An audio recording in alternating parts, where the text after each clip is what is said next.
Halo semuanya, assalamualaikum warahmatullahi wabarakatuh. Bertemu lagi dengan saya di sini Satrio Wahyu dan ini adalah Diary Satrio Wahyu, sebuah diary luar biasa yang semakin dirindukan. Saya tak lupa untuk mengucapkan terima kasih banyak buat kalian yang telah sudi bergabung di sini dalam waktu yang cukup lama, udah 4 tahun tak terasa kita bersama. Dan juga selamat datang buat subscriber baru. Saya ucapkan selamat datang di Diary Satrio Wahyu, sebuah diary luar biasa yang semakin dirindukan. Dimana di channel ini saya akan selalu mengupload cerita-cerita horor dan juga kriminal sesekali. Jangan lupa like, share, dan komentar sebanyak-banyaknya karena aku akan terus bersemangat untuk membuat video-video untuk kalian. Dan di video kali ini saya akan menceritakan sebuah pengalaman horor yang dialami oleh seseorang yang bernama Mbak Ila. Ini sudah disamarkan namanya. Beliau adalah seorang asisten rumah tangga yang bekerja di sebuah rumah mewah di Jawa Barat. Dan tanpa berlama-lama kita akan masuk dulu ke gangguan demi gangguan yang dialami, baru nanti penjelasannya di akhir ya.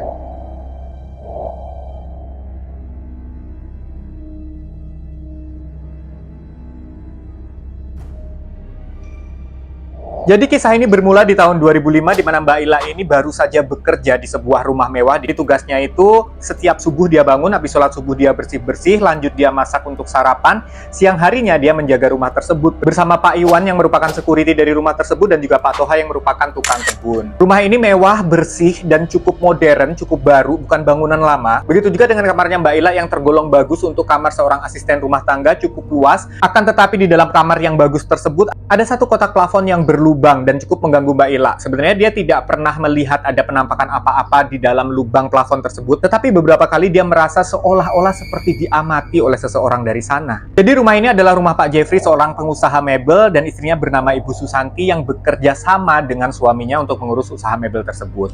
Sepasang suami istri ini di tahun 2005 sudah berusia sekitar 60-an. Jadi bukan pasangan muda ya. Mbak Ila menceritakan bahwa pasangan suami istri ini, Pak Jeffrey dan juga Ibu Susanti ini, sangat jarang pulang ke rumah karena tinggal di apartemen. Kenapa tinggal di apartemen? Karena menurut Pak Jeffrey, apartemennya tersebut lebih dekat dari tempat usaha mereka. Jadi Mbak Ila ini mengalami gangguan-gangguan mistis di rumah tersebut setelah 2 bulan bekerja di sana.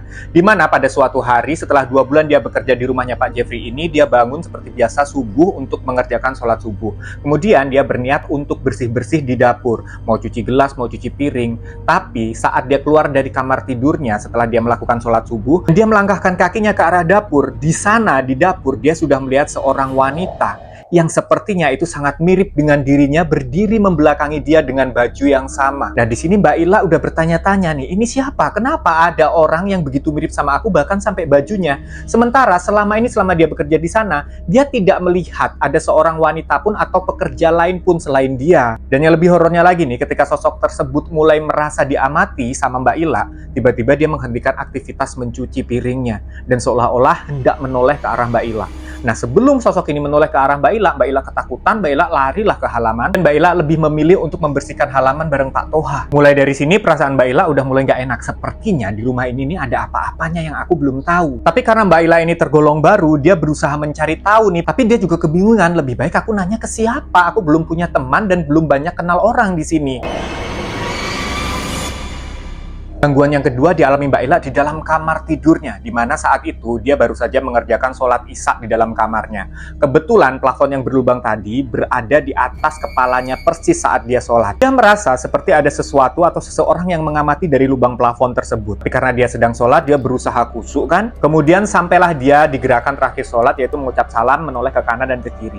Saat dia menoleh ke kanan masih aman. Saat dia menoleh ke kiri, kebetulan di sebelah kirinya Mbak Ila ini saat dia sholat itu ada cermin besar. Dan ketika Mbak Ila ini menoleh ke arah kiri dan dia menatap cermin di sana, dia melihat ada sosok yang juga mengenakan mukena sama seperti dirinya sedang melakukan gerakan sholat di sisi kanannya. Sosok tersebut mengenakan mukena dengan model dan warna yang sama dengan gerakan yang masih berdiri. Seketika Mbak Ila menutup matanya dengan kedua tangan, dia berdoa sebisa-bisanya. Alhamdulillahnya setelah beberapa saat dia membuka lagi tangannya, sosok itu sudah tidak ada.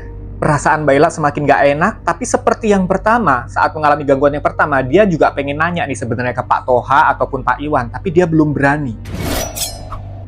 Hingga beberapa hari kemudian, di mana hari untuk pertama kalinya Mbak Ila diperbolehkan untuk masuk ke kamarnya Pak Jeffrey dan juga Ibu Susanti untuk membersihkan kamar di sana.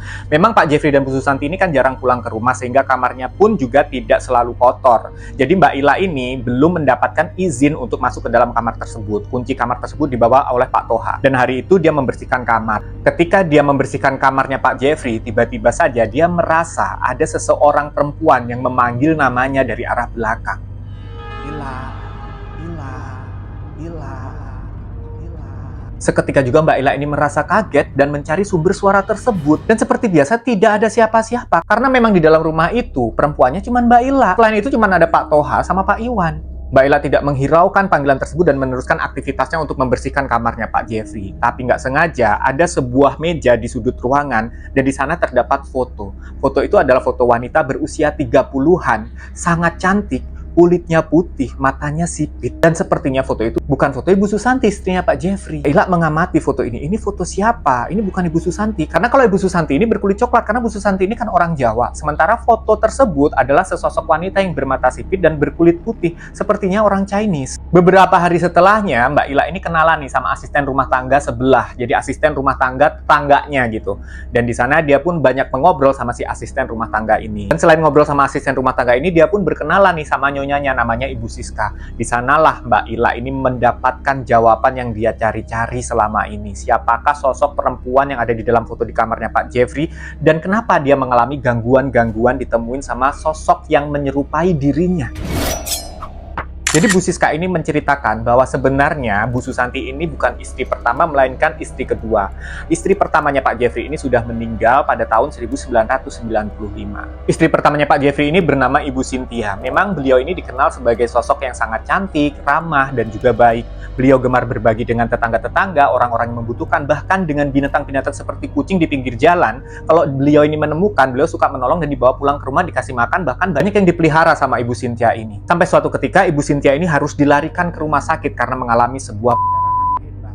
Dan setelah 3 hari berada di rumah sakit, Ibu Cynthia nyawanya tidak bisa tertolong lagi. Dan sejak saat itu banyak orang meyakini arwah Bu Cynthia ini belum meninggal dengan tenang. Dan arwahnya ini masih suka bergentayangan di dalam rumahnya sendiri, bahkan sampai ke halaman rumahnya. Dan biasanya arwah Ibu Cynthia ini menyerupai orang-orang yang masih hidup. Ketika teror ini terjadi, warga perumahan itu sempat heboh nih. Sampai seseorang warga itu memberanikan diri untuk bertanya kepada paranormal. Ternyata menurut si paranormal, memang Bu Cynthia ini memang sosoknya baik dan juga cantik, ramah dan suka berbagi. Tetapi beliau ini semasa hidupnya melakukan sebuah dosa yang kemungkinan dia bawa sampai mati. Jadi menurut si paranormal ini, semasa mudanya dulu, Bu Cynthia ini sempat datang ke seorang dukun untuk memakai susuk. Niatnya tentu saja untuk mempertahankan dan mengupgrade kecantikannya supaya banyak yang suka. Dan lebih parahnya lagi, memang sempat nih beredar gosip kalau Bu Cynthia ini sempat melakukan beberapa kali perselingkuhan.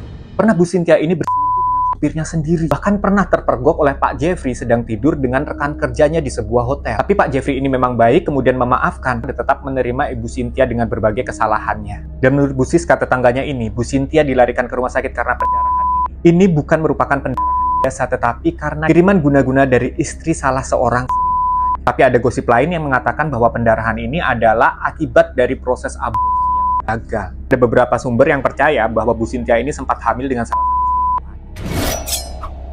Oke, dari aku semuanya, jadi itulah cerita kali ini. Semoga kalian suka. Jangan lupa subscribe, like, dan juga komen sebanyak-banyaknya. Jangan lupa juga share ke teman-teman kalian supaya aku lebih bersemangat untuk membuat video-video dan konten-konten horor selanjutnya. Thank you banget atas perhatiannya. Semoga kalian semua dilimpahi rezeki halal yang melimpah ruah dan barokah, kesehatan, keselamatan dimanapun kalian berada. Salam semakin viral. Assalamualaikum warahmatullahi wabarakatuh.